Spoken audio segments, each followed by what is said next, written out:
오늘은 그 선한 목자이신 예수님이라는 제목으로 같이 말씀을 나누겠습니다. 계속해서 지금 에고 에이미 시리즈로 지금 말씀을 전하고 있는데요. 에고 에이미가 무슨 뜻인지 아시죠?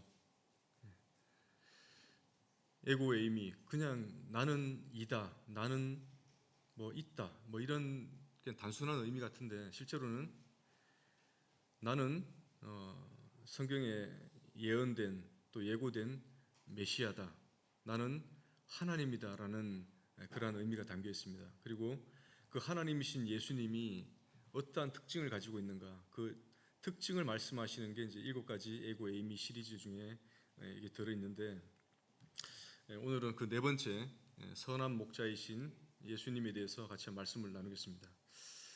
본문은 요한복음 10장 11절에서 18절입니다. 요한복음 10장 11절에서 18절. 제가 한 절 읽고 성도님들 한 절 읽고 교독으로 읽겠습니다. 제가 11절을 읽겠습니다. 나는 선한 목자라. 선한 목자는 양들을 위하여 목숨을 버리거니와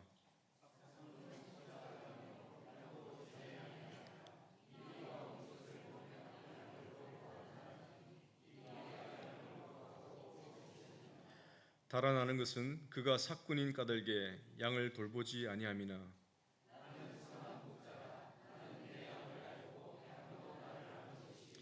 아버지께서 나를 아시고 내가 아버지를 아는 것 같으니 나는 양을 위하여 목숨을 버리노라.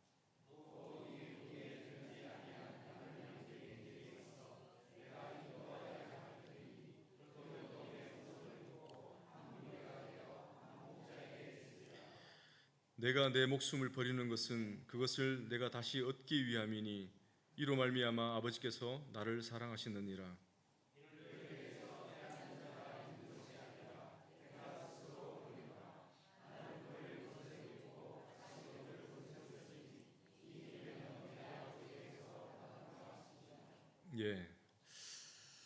선한 목자, 선한 목자라고 이렇게 한번 생각을 해보면 여러분들은 어떤 이미지가 떠오릅니까? 선한 목자. 앞에 선한이 들어있으니까 일단은 착하겠죠. 착하고 부드럽고 인자하고 자상하고. 예수님도 그러한 모습을 다 지니신 분 맞습니다. 그러한 선하신 분입니다. 그런데 여기서 나는 선한 목자다라고 이제 선포를 했을 때는 이 선한 목자의 의미가 그러한 부드러운 이미지를 말씀하기 위해서 하신 것은 아니라고 생각이 됩니다. 보다 더 깊고 의미가 있는 말씀이라고 생각되어집니다. 선한 목자다라고 했을 때 이 요한복음이 쓰여진 그 언어가 헬라어입니다. 그래서 헬라어로 선한 목자는 칼로스 포이멘이라는 단어가 됩니다. 칼로스 포이멘. 그래서 선한이라고 하는 말이 칼로스입니다. 성경을 보시면 선하다라고 이제 우리말로 번역된 그 헬라어 단어가 대표적으로 두 가지가 있는데 아가도스라는 단어와 칼로스라는 단어입니다. 근데 아가도스는 이제 언제 쓰였냐면 부자 간원이 이제 예수님께 찾아오죠. 그래서 예수님께 묻습니다. 선한 선생님이여, 내가 무엇을 해야 영생을 얻으리까? 할 때 이 선한 선생님, 선한이란 말이 아가도스입니다. 이 아가도스는 도덕적으로 선한 것을 뜻할 때 말합니다. 도덕적으로 완벽한. 그래서 예수님이 말씀하시죠. 하나님 한 분 외에 선한 이가 누가 있느냐? 인간에게는 아무것도 그런 존재가 없다는 거죠. 이때 이제 도덕적인 선을 말할 때 아가도스라고 한다면 우리가 읽었던 선한 목자의 선한은 칼로스입니다. 칼로스는 뭐냐면 이 도덕적인 선을 더 넘어서서 본질적이고 완전한 의미의 선을 말하고 있습니다. 완전한 분. 그래서 내가 선한 목자다라고 했을 때는 완전한, 하나님이 보시기에 또는 누가 보더라도 완전한 참 목자를 말할 때 선한 목자라고 하는 것입니다. 구약을 보더라도 우리가 보다 이제 선명하게 그 뜻을 이해할 수가 있습니다. 요한복음을 보면 특징이 있죠. 창세기 1장 1절에 태초에 하나님이 천지를 창조하시니라고 하신 그 말씀처럼 똑같이 요한복음 1장 1절도 그렇게 시작합니다. 태초에 말씀이 계시니라. 이 말씀이 하나님과 함께 계셨으니 이 말씀은 곧 하나님이시니라. 요한복음은 의도적으로 창세기의 어떤 구조나 창세기의 단어들을 인용을 해서 말씀을 하고 있습니다. 뭐 때문일까요? 예수님이 하나님이시라는 것을 알려주기 위해서 의도적으로 그렇게 말씀을 하고 있는 겁니다. 이 창세기에 보면 하나님이 빛이 있으라 말씀을 하십니다. 그리고 빛이 생겨났습니다. 그러자 하나님께서 보시기에 좋았더라라고 말씀을 하십니다. 빛이 있으라, 빛이 있으니 하나님 보시기에 좋았더라. 이때 좋았더라라는 말이 히브리어로 토브인데, 토브, 우리 토브 부수 있죠. 좋다, 선하다. 또 다른 뜻은 완전성을 가지고 있습니다. 완전하다. 절대적인 선이신 하나님께서 말씀하셨더니 말씀 그대로 이루어지니까 그것을 하나님이 선이라고 말하는 겁니다. 반대로 악은 뭡니까? 하나님이 말씀하셨는데 그 말씀을 벗어나는 것, 그것이 악인 것입니다. 관역을 향해서 정확히 쏘았음에도 불구하고 관역을 벗어났을 때 그것을 성경은 악이다라고 말을 하는 겁니다. 하나님이 말씀하시면 그 말씀 그대로 성취가 되는 것, 그것이 하나님 보시기에 선하다, 좋다라고 말하는 겁니다. 이게 히브리어로 토브가 우리가 아까 봤던 그 헬라어로 칼로스와 동일한 말입니다. 다시 말해서 선한 목자는 하나님의 어떤 목적과 계획을 분명히 이루는 목자라는 그러한 의미가 됩니다. 하나님의 목적과 계획을 이루는 그러한 목자. 그러면 하나님의 목적은 또 뭘까요? 하나님의 목적. 성경 전체는, 우리가 지금 보고 있는 이 66권의 성경 전체는 하나님의 분명한 목적을 기록한 책입니다. 성경책 어느 한 절 한 절이라도 하나님의 목적 없이 기록된 것은 없습니다. 한 단어 한 단어에도 하나님의 그 영감을 불어넣어 주셨어요. 하나님의 목적이 들어있는 책이 바로 성경책입니다. 저번 시간에 이제 수요 집회 때 나는 양의 문이다라고 이제 말씀을 전했는데, 그때 이제 양의 문이다라고 이렇게 말씀을 전하면서 잠깐 구속사가 뭔지 이렇게 말씀을 드린 적이 있습니다. 구속사. 이제 그 성경을 읽다 보면 구속사가 뭔지 이제 자주 이제 등장하는데 아셔야 된다고 얘기했습니다. 성경 전체를 관통하는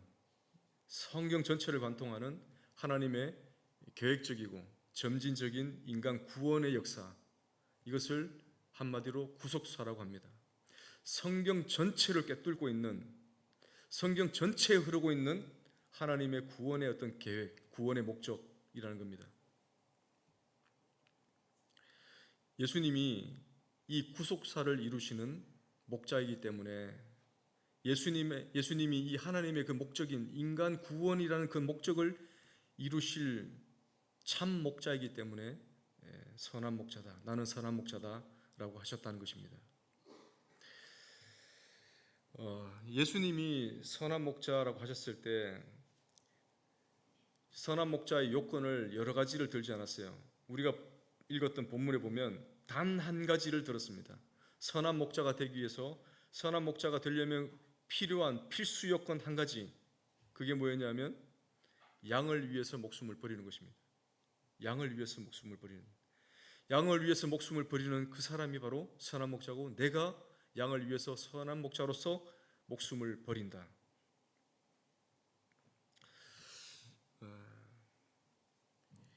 보통은 이제 선한 목자, 좋은 목자 한다면 뭐 유능한 목자, 또는 뭐 기술이 좋은 목자, 또는 리더십이 강한 목자, 뭐 이런 것을 들 수 있겠지만, 예수님은 어느 것 하나 예를 들지 않고 단 한 가지 꼽았다는 것입니다. 양을 위해서 목숨을 버리는 것. 근데 이것을 생각해 보면 참 놀랍죠. 그리고 의아하죠.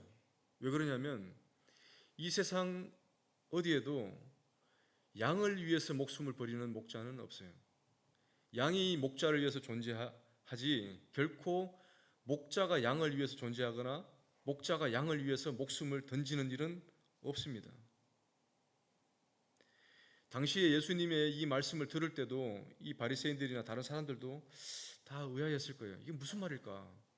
어떻게 목자가 양을 위해서 목숨을 버리지? 대부분 목자들은 양의 털이나 양의 가죽이나 양의 고기나 양의 젖을 얻기 위해서 양을 키웁니다. 그리고 그 양들을 돌봅니다. 그런데 예수님은 나는 양을 위해서 목숨을 버린다라고 말씀을 아주 상식에 벗어나는 그런 말씀을 하셨습니다. 그러면서 또 삭군과 이 목자를 또 비교를 했습니다. 12, 13절에 보시면 요한복음 10장 12절 13절에 보시면 삭군과 선한 목자를 이제 비교하고 계신데 이 예수님이 말씀하실 이 당시에 이 양을 키우는 것, 그 다음에 목양은 아주 중요한 생계 수단이었어요. 너무나 중요한 생계 수단이었기 때문에 1차적으로는 이제 가족들이 가족 단위로 양을 돌보고 키웠습니다. 또 어떤 부유한 부자들은 충성된 종을 시켜서 양을 또 기르고 했습니다. 그리고 이제 요번에 볼 사람들이 바로 이제 삭군인데, 삭군도 뭐냐면 누군가가 이제 돈을 지불하고 내 양을 일정 기간 이제 봐달라고 이제 좀 계약을 맺습니다. 그러면 그 품삯을 받은 사람이 양을 봐줍니다. 이 품삯을 받고 일하는 사람이 삭군입니다. 우리가 생각할 때 삭군하면 굉장히 좀 안 좋은 이미지로 좀 굳어져 있는데 실제로는 지금 현 시대에 비교한다면 계약직 노동자가 삭군인 것입니다. 삭군. 좋고 나쁘고 의미가 없어요. 돈을 받고 일정한 계약 기간 동안 일을 해주는 사람, 그것이 삭군이었습니다. 그런데 이 삭군의 특징을 예수님이 정확하게 보셨기 때문에 삭군과 선한 목자를 이제 비교하고 계시는 거죠. 12, 13절에 이제 보시면 삭군은 선한 목자와 판이하게 다르게 뭐가 다르냐면 양을 버리고 도망가는 사람들이라는 겁니다. 양을 버리고 도망을 간다. 삭군도 역시 돈을 받았기 때문에 양들을 끌고 풀을 먹이고 물을 먹이고 또 밤이 되면 우리로 들여보내고 기본적인 일은 다 합니다. 그런데 결정적으로 자기에게 위험이 처해졌을 때, 특히나 맹수가 공격하거나 또는 맹수가 위협을 해서 자기의 목숨이 위태로울 때는 자기가 살기 위해서 양을 버린다는 것입니다. 예수님이 그것을 정확히 보셨어요. 그래서 삭군과 선한 목자를 대등한 위치에 놓고 비교를 하셨던 것입니다. 그러면 이 삭군은 왜 양들을 버리나? 그 이유를 또 말씀하고 계세요. 예수님이 12절에 보시면 삭군은 목자가 아니요 이렇게 돼 있어요. 저는 요번에 말씀 준비하면서 알게 됐습니다. 우리가 흔히 삭군 목자 그 입에 막 붙었잖아요. 삭군 목자. 그런데 예수님은 삭군은 목자가 아니라고 말씀하세요. 목자 축에도 들어가지 않는 거예요. 그냥 삭군은 말 그대로 그냥 월급쟁이, 그냥 돈 받고 일하는 사람이지 목자가 아니라는 겁니다. 왜 그러냐면 삭군에게 있어서 목양은, 양을 키우는 것은 그냥 그저 생계 수단인 거예요. 돈을 주니까 내가 양을 봐주는 거예요. 만약에 돈을 더 많이 주는 곳이 있다면 목양과는 상관없이 돈 더 많이 주는 대로 가는 것입니다. 그것이 삭군인 거예요. 이 목자, 목양, 이 일은 그 당시에도 엄청나게 힘든 일이었다고 합니다. 밤낮 없이 양들을 돌봐야 되기 때문에 아주 피곤하고 아주 극한 직업이었어요. 그리고 사회적으로도 신분이 아주 낮은 사람들이 하는 일이다 보니까 얼마든지 이 일 말고 얼마든지 돈 더 많이 벌 수 있다고 그러면 언제든지 양을 두고라도 갈 사람들이었어요. 그들에게 목자라는 직업의식은 아예 없는 것입니다. 그래서 예수님은 삭군이라고 하는 거예요. 삭군이 양을 버리는 이유가 바로 이거다. 삭군은 목자가 아니기 때문이다. 두 번째로 예수님이 삭군이 양을 버리는 이유가 두 번째로 양도 제 양이 아니다라고 얘기했어요. 삭군이 양을 버리는 이유는 자기 양이 아닌 거예요. 어떠한 양에 대한 소유의식이나 사랑 자체가 아예 없는 것입니다. 삭군을 이제 데려와서 이제 계약을 맺을 때 그 양의 주인이 이제 계약을 맺습니다. 계약을 맺을 때 보통은 손실률을 몇 프로 접어주고 시작을 합니다. 뭐 접어준다고 그런 말 아시죠? 양이 100마리 있다면 한 뭐 두어 마리 또는 대여섯 마리 뭐 물려 죽거나 또는 뭐 이렇게 뭐 병들거나 또 잃어버리거나 해도 뭐 그 정도는 뭐 인정해 준다는 거예요. 인정해 주기로 하고 양을 보는 것입니다. 그러니까 삭군 입장에서 누가 목숨을 걸겠습니까? 사자나 일이나 맹수들이 막 위협적으로 덮치는데 자기가 살아야죠. 그러니까 어차피 손실률 접어주는 거 내가 양을 버리려고라도 내가 먼저 살아야 되겠다 하고 도망을 가는 것입니다. 특히나 이제 이 맹수에게 찢겼을 때, 맹수가 잡아먹었을 때, 맹수가 물어갔을 때는 그것은 거의 대부분 책임을 면했다고 해요. 거의 봐줬다는 겁니다. 어쩔 수 없었구나. 사자가 와서 그랬는데 어떻게 하겠니? 이 말씀을 준비하면서 그 요셉의 형들이 생각이 났어요. 요셉의 형들이 요셉을 팔아먹고 이제 변명을 해야 되는데 어떻게 해야 되나? 요셉의 그 채색 옷을 갈기갈기 찢어서 염소 피를 적셔서 마치 맹수에게 잡아먹힌 것처럼 아버지에게 보냈습니다. 그러면서 말했겠죠. 어쩔 수 없었어요. 아버지 아시잖아요. 맹수에게 잡아먹히면 어떻게 할 수 없는 거 아시잖아요. 형들의 그런 무책임함을 성경이 바로 지적을 했던 겁니다. 똑같이 삭군도 마찬가지로 맹수에게 찢겨지는 것은 책임이 없기 때문에 맹수가 오면 무조건 하고 도망가는 겁니다. 자기가 살기 위해서. 예수님이 그 특징을 아셨기 때문에 삭군과 선한 목자를 비교했던 겁니다. 지금 이 삭군에 대한 말씀을 들을 때 누가 듣고 있냐면 예수님 앞에 종교 지도자들이 지금 듣고 있는 거예요. 바리새인들이. 바리새인들은 자기들이 마치 선한 목자인 것처럼 아주 이스라엘의 어떤 지도자로서의 어떤 목자인 것처럼 거들먹거렸지만 실제로 그들은 양을 돌보지 않았을 뿐만 아니라 삭군도 아닌 가짜였습니다. 돈과 자리에만 눈이 멀었던 사람들이었어요. 그러한 자들을 예수님이 삭군에 비유하면서 지적을 하셨던 겁니다.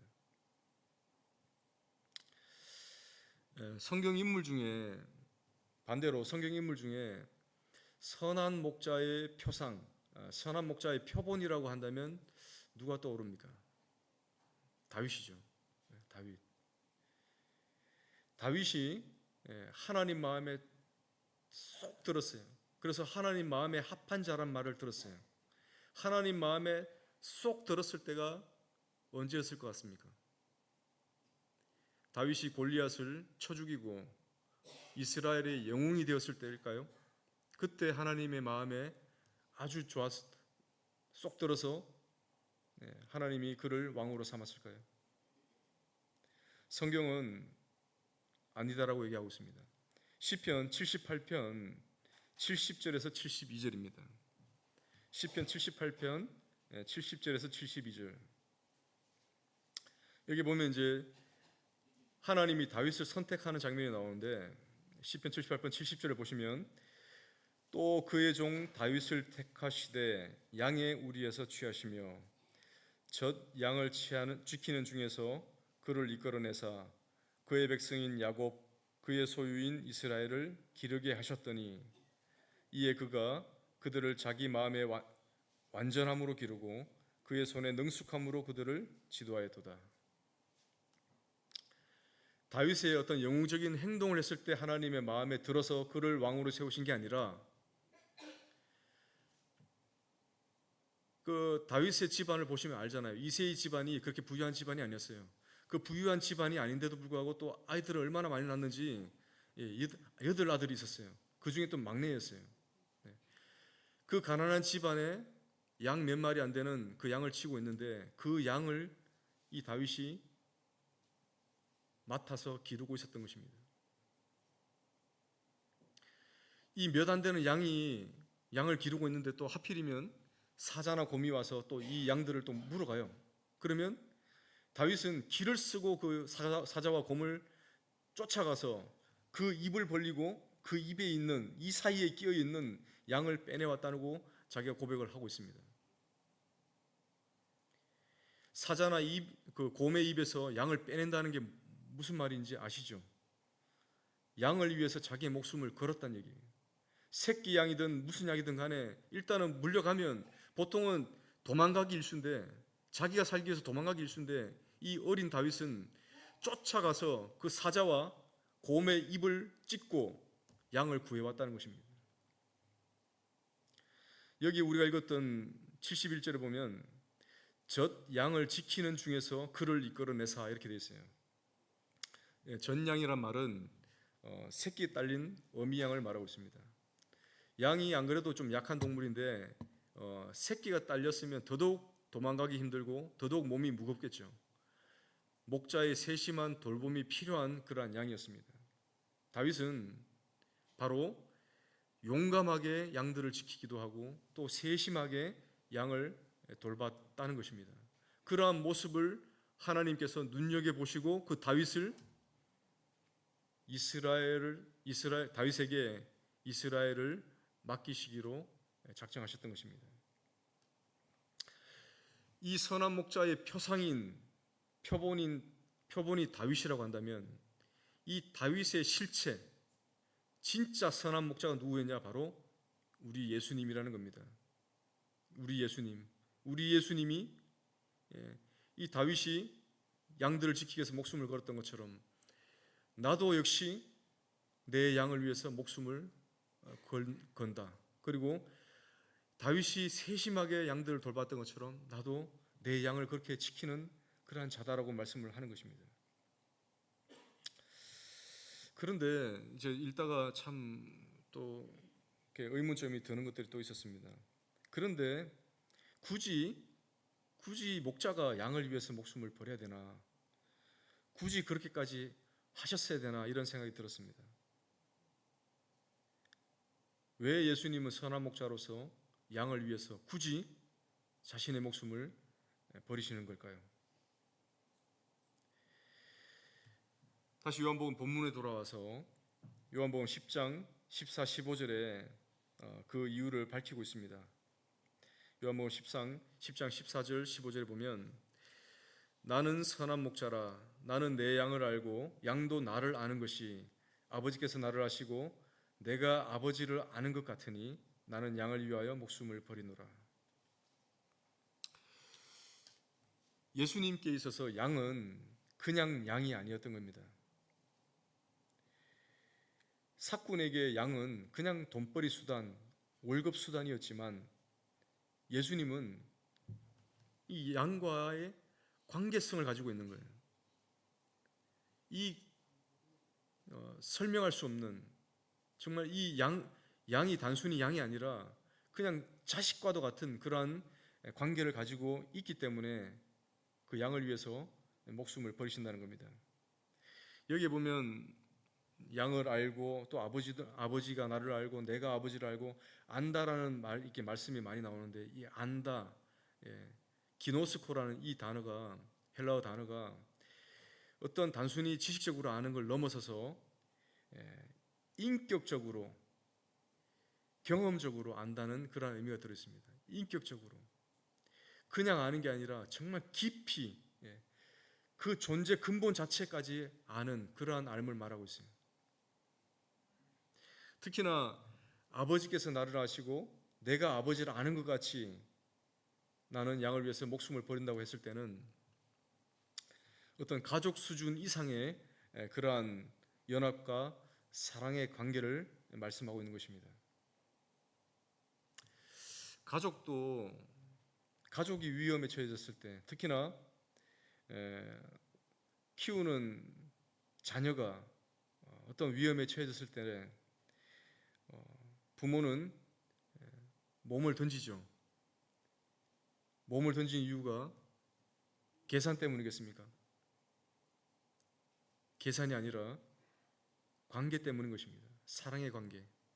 물불을 안 가리는 사랑의 관계 때문에 자식이 위험에 처해졌을 때 부모가 몸을 던지는 것입니다. 불 속에 갇혀 있는 자녀가 내가 불에 뛰어들면 이거 탈까 안 탈까 계산하고 뛰어드는 거 아닙니다. 그냥 뛰어드는 것입니다. 자녀가 불 속에 있으니까. 물에 빠진 자녀가 있을 때 자신이 이거 수영 쳐서 갈 수 있을까 없을까 계산하는 것이 아닙니다. 그냥 뛰어드는 것입니다.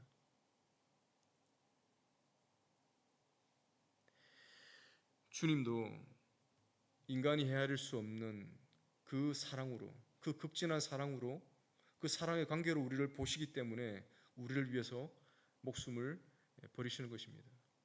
우리가 이해할 수가 없어요. 그러나 분명한 것은 성경 전체에 하나님 우리를 그토록 사랑하셨다고 말씀을 하고 계십니다. 두 번째로 예수님이 목자로서 왜 죽으셔야만 했을까?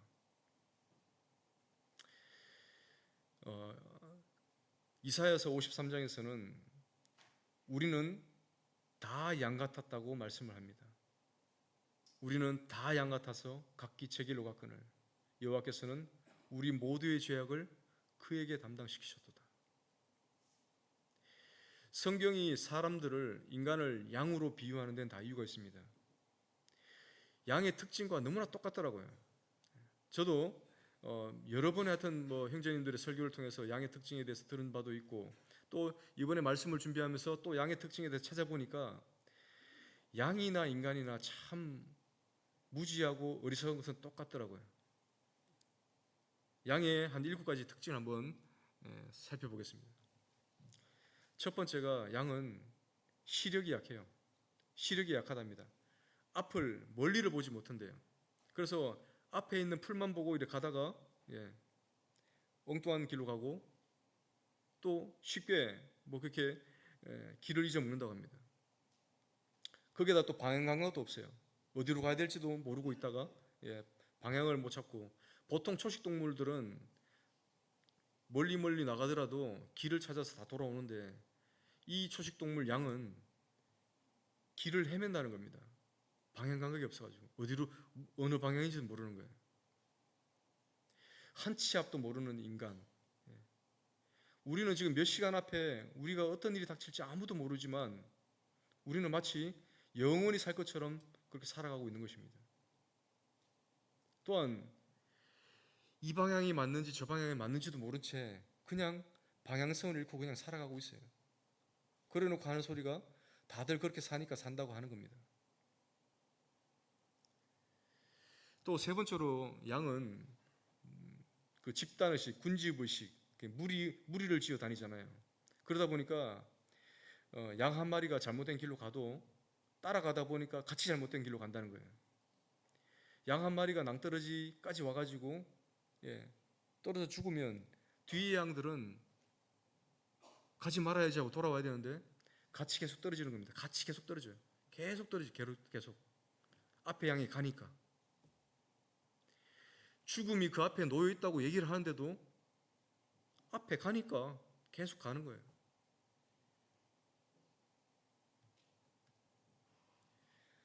네 번째로 양은 이게 털이 이제 무겁다 보니까 무게 중심이 위쪽으로 쏠려 있대요. 그러다 가지고 넘어지면 잘 일어나기가 쉽지가 않답니다.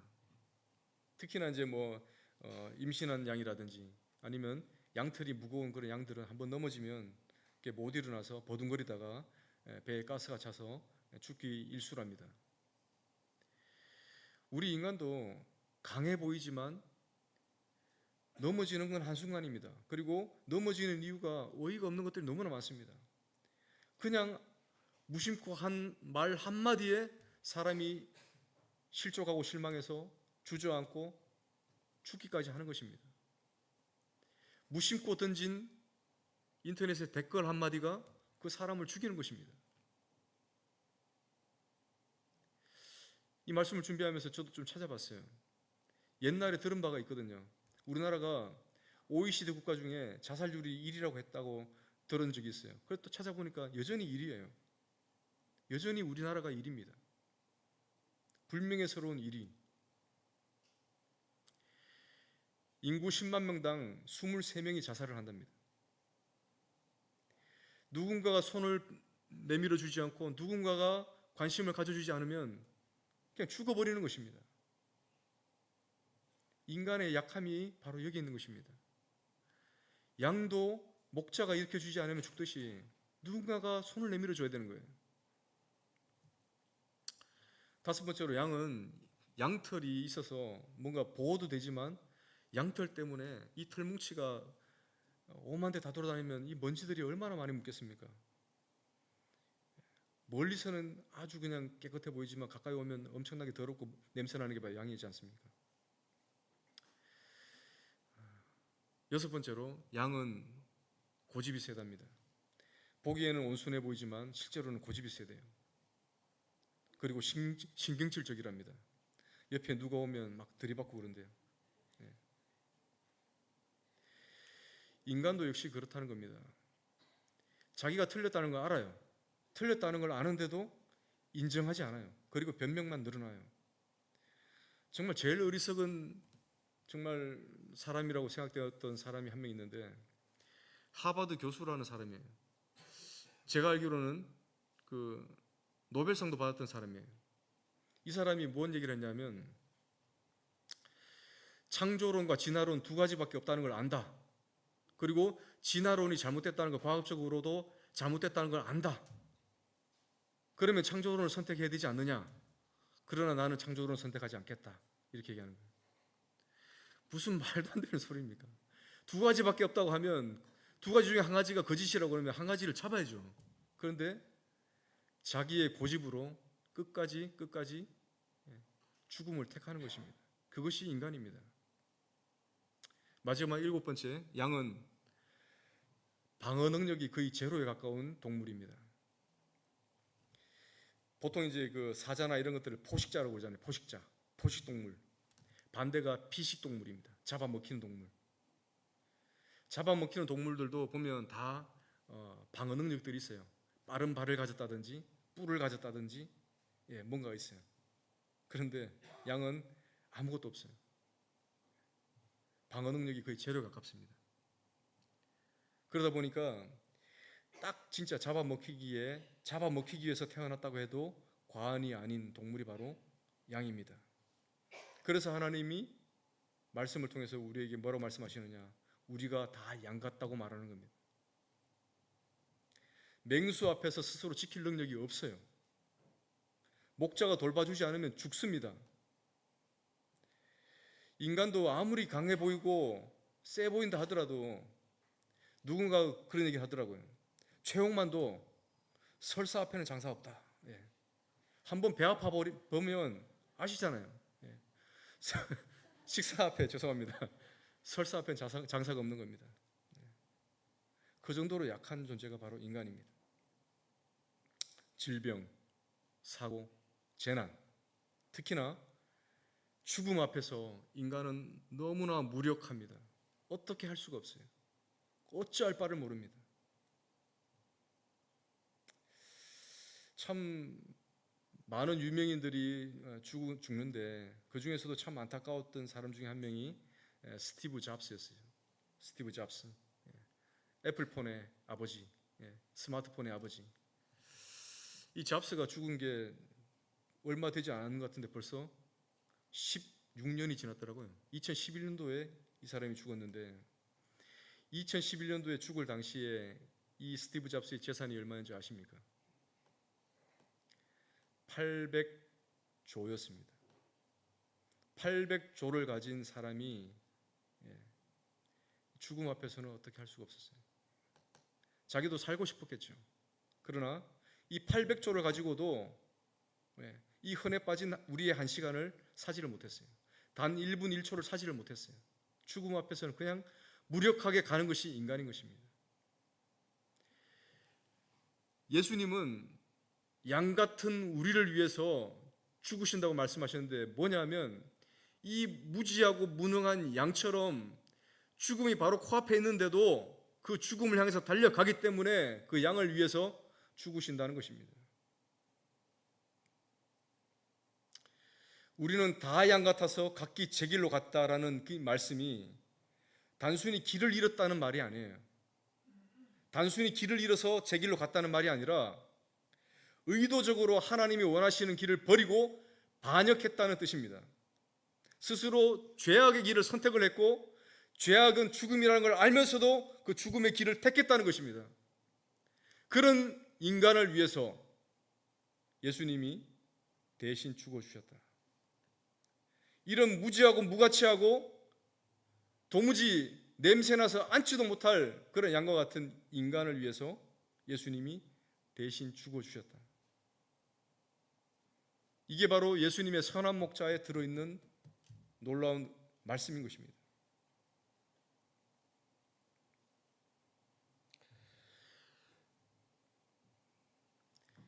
우리가 살고 있는 현실 세계를 한번 보세요. 그냥 돌아가는 것 같지만 다 법칙으로 돌아갑니다. 여러분들이 인정하지 않든 인정하든 만유인력의 법칙에 의해서 여러분들은 앉아있고 모든 것들이 이렇게 제자리에 있는 것입니다. 그 법칙이 사라져버리면 다 떠버리게 됩니다. 그 법칙 가운데 우리가 있습니다. 그리고 에너지 보존의 법칙, 질량 보존의 법칙 해서 수많은 하나님이 창조하실 때 만들어 놓은 법칙 가운데 우리가 살아가고 있어요. 그런데 아무도 만유인력의 법칙에 대해서 불평하는 사람은 없어요. 그죠? 나는 에너지 보존의 법칙이 난 마음에 안 들어 하는 사람 아무도 없어요. 그런데 죄의 삭은 사망이요 한 번 죽는 것은 정해진 것이라고 하는 그 법칙에는 다 사람들이 입을 댄다는 것입니다. 하나님께서 만드신 법칙이 만유인력의 법칙이 있다고 한다면 한 번 죽는 것도 하나님의 법칙인 것입니다. 그 법칙 때문에 하나님이 해결자를 보내셔야 했고 그 해결자로 선한 목자이신 예수님이 오신 것입니다. 지금 예수님이 나는 선한 목자다라고 말씀을 하시는 이때가 예수님의 공생의 마지막 3년의 초막절 기간이에요. 초막절이 약간 지난 시점인데 이때로부터 한 5, 6개월 뒤면 예수님이 십자가에 달리셔야 돼요. 지금 나는 선한 목자다라고 말씀을 하시면서 마음은 엄청 답답하셨을 거예요. 왜냐하면 불과 5, 6개월 뒤에 그 극심한 인간으로서 가장 고통스럽다는 그 십자가형을 지셔야 되기 때문에 그것도 모욕과 수치를 한 몸에 받으면서 하나님의 모든 저주를 그 몸에 감당하셔야 되기 때문에 그 예수님의 마음이 너무나 힘들었을 것입니다. 그러한 예수님이 나는 선한 목자다라고 하시면서 우리를 지금 초청하고 있는 것입니다. 뭘 요구하십니까? 선한 목자이신 예수님이 우리에게 요구하시는 것이 무엇입니까? 제가 이제 우리 직원들하고 이제 얘기를 하다 보면 이제 복음을 전하려고 이제 얘기하다 보면 돈 문제가 많이 걸리더라고요. 한 번도 교회에서 돈 내라고 한 적이 없는데 이 사람들이 교회 오면 헌금 내야 된다고 그걸 두려워하더라고요. 11조 내야 되지 않느냐. 퇴직금이 얼마인데 퇴직금이 10%면 돈이 얼마야. 그래서 교회 나오기 힘들다는 거예요. 예수님이 돈 달라고 한 적이 없습니다. 헌금 내라고 한 적이 없어요. 자발적으로 드리는 겁니다. 예수님이 바라시는 것이 무엇입니까? 선한 목자이신 예수님이 우리에게 바라는 것이 무엇입니까?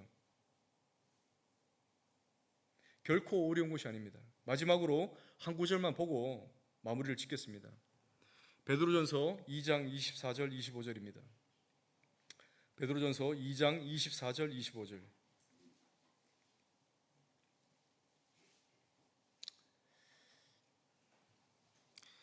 제가 읽겠습니다. 친히 나무에 달려 그 몸으로 우리 죄를 담당하셨으니 이는 우리로 죄에 대하여 죽고 의에 대하여 살게 하려 하심이라.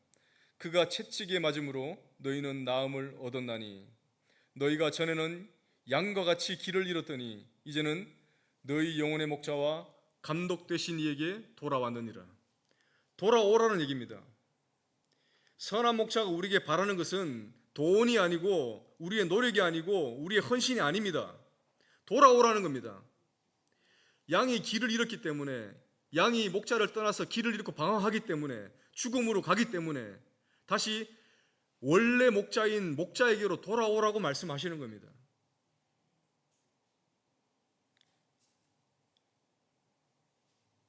누구나 한 번쯤은 인생의 유턴의 기회가 있어야 돼요. 그동안 하나님과는 반대되는 길로 갔던 그 길에서 유턴하고 돌아오는 그러한 때가 누구나가 있어야 된다는 것입니다. 그것이 회개고 회심입니다. 선한 목자가 우리에게 바라는 것은 목자에게로 돌아오라는 겁니다. 목자에게 돌아와서 뭐 합니까? 목자의 음성을 듣습니다. 목자의 음성을 어떻게 듣습니까? 이 설교 시간에 말씀 가운데 말씀하시기도 하시고, 우리가 성경을 읽는 가운데 말씀 속에서 또 말씀하시기도 하시고, 때로는 우리의 삶 가운데 사람들과 대화하는 가운데 얼마든지 하나님은 말씀하시는 거예요. 그 말씀에 우리가 귀를 기울이는 것, 목자의 음성에 귀를 기울이는 것, 그게 목자가 원하는 겁니다. 그리고 궁극적으로 목자를 따라가는 것입니다. 내 양은 내 음성을 들으며 나는 그들을 알며 그들은 나를 따르느니라. 따르는 것입니다.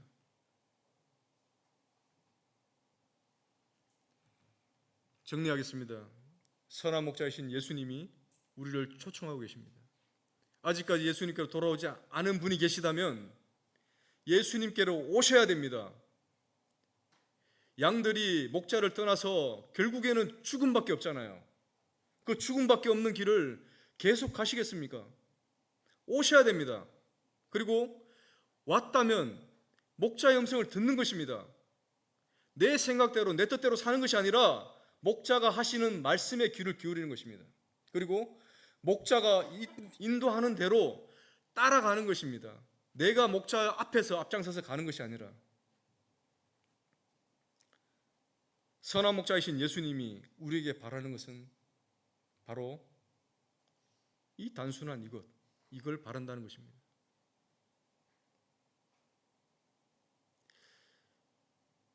말씀이 마치고 한번 정말 예수님에 대한 생각을 한번 해보시기 바랍니다. 그리고 정말 나는 예수님의 음성을 듣고 예수님을 따르는 양인가 한번 생각해 보시기 바랍니다. 아니면 내가 목자인 것처럼 목자 행세하면서 내가 내 인생을 주도하는지를 한번 생각해 보시기 바랍니다. 우리의 선한 목자이신 예수님, 인자하시고 자상하시고 친절하신 그 목자의 품으로 우리는 돌아가야 됩니다. 기도하고 마치겠습니다.